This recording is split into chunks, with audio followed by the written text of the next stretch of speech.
Hello and welcome to the Genuine Learning blog. My name is Melissa Galasso, and today we're going to talk about a very cool topic, which is the FASB's invitation to comment the 2025 Agenda Consultation.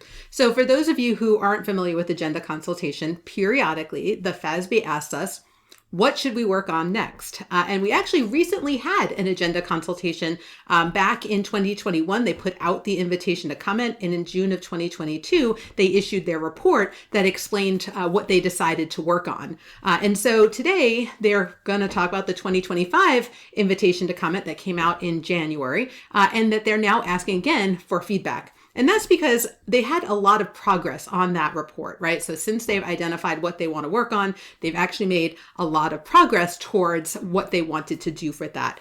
The first time around, they had over 200 stakeholders that they worked with to create the invitation to comment, and then received over 500 comment letters in response to the invitation to comment. So I think that you can see that they really do want to get our feedback, and this is a great way to do it. So as I mentioned, this was actually a New Year's gift, basically. Came out that first few days of January 2025. And really, this is in response to the fact that they are nearly done, right? Digital assets, software, a lot of the things that were at the top, government grants, they're making great progress on. They're either finalized, have an exposure draft, or are about to have an exposure draft with those major topics. And so they were like, okay, well, we took your top 10. We hit on your top 10, or either, done, like digital assets, or crypto assets, I should say. That's the technical title. Or, we have an exposure draft forthcoming, like software. And so as a result, they're ready to take on their next project. So unsurprisingly, they've done pretty much the same methodology. They started by going out and reaching out to their stakeholder groups, whether that's the Private Company Council, the Emerging Issues Task Force, the Not-for-Profit Advisory Committee. They go to their committees and they say, what's up next? What's on your list? What didn't we get to last time that you think is now really important? Or is something sprung up over the last few years, right? And so they started with that. And then in January 2025, they issued their invitation to comment. And so now it's open until the end of June. And so we have these next few months to think about what would we like to do. They provide us with a list of some of the things that they heard from those stakeholders, but they are also open to additional feedback. So kind of put people on alert on what they think is really needed. And then obviously this summer and beyond, they'll review the feedback. They'll kind of put together their game plan. And I'm assuming that sometime either late this year or early next year, we'll get their report on what their plans are based on this invitation to comment. So the purpose of this is to get broad stakeholder feedback, right? So what is on the minds of stakeholders, whether that's users, whether that's preparers, whether that's auditors, right? And not just their normal committees, right? There's only so many people who can be on the NAC or who can be on the PCC. And they want to get those people's opinions, but they want to hear from more people about what are the things that are really concerning with respect to financial reporting. And so that feedback really helps them figure out, how do I prioritize my resources, right? They don't have an unlimited staff. They're just like any other entity. They have to figure out, how do I keep my staff busy on the right things? And so what are the topics that we really need to dive into? So when we look at the feedback, right, they want to know whether the items that are described in the invitation to comment, which again are based on what the advisory committees told them, are the areas for which there is potential for significant improvement. The priority, right? So if we are going to say this is important, like, is it more important or less important than this? How urgent is it? Is this something that needs to be addressed like yesterday? Or is this something that has a lot of opportunity? And then my favorite is not just tell us your problems, but give us some potential solutions, right? So if you were in charge and you don't like the accounting now, what solution would you provide that you think is better? And if you are providing that solution, what are your cost and benefit analysis? So basically, if you were on the FASB, what would you do?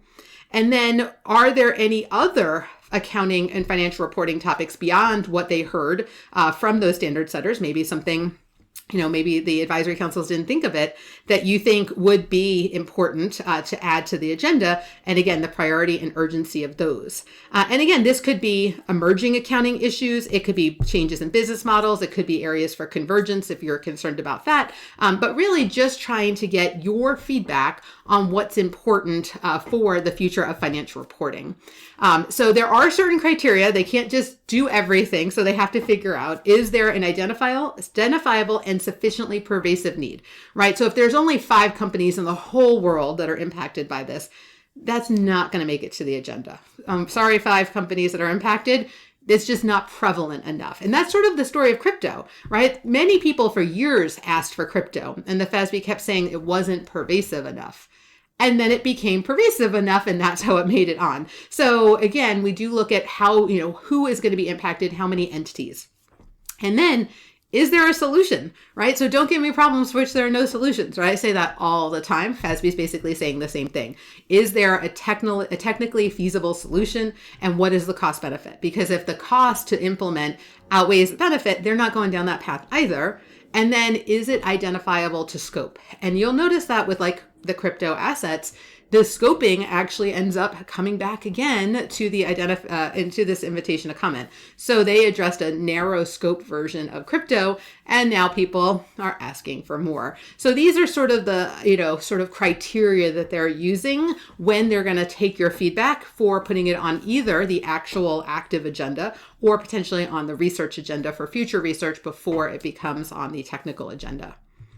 So as mentioned, they already got some feedback from various groups. And so there are different chapters that they basically are going to explain what they heard and sort of ask some questions about each of these different areas. So combination of entities, equity method investments. There's a lot of things that people don't like about it. And there's some people who want to just get rid of it altogether. They say it's not useful. Common control, the definition, that's something that's near and dear to my heart. I get a lot of questions about common control. We have standards who use the word common control, but it's never been defined. Not because they didn't want to. They had an EITF that worked on it, but they couldn't come to consensus because it's so complicated. So again, it might be pervasive, but the question is, can they come up with a solution? And so we'll see about that one.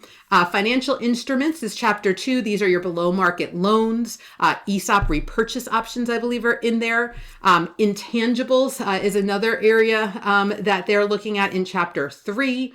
Other liabilities and assets in chapter 4, retirement and other employee benefits.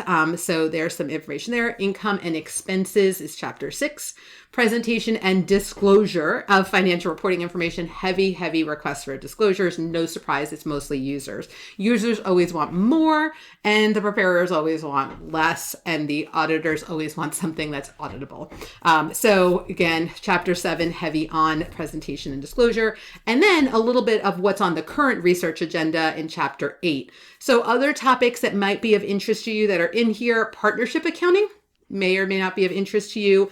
Principal versus agent. So I think that's in the income and expenses, chapter 6.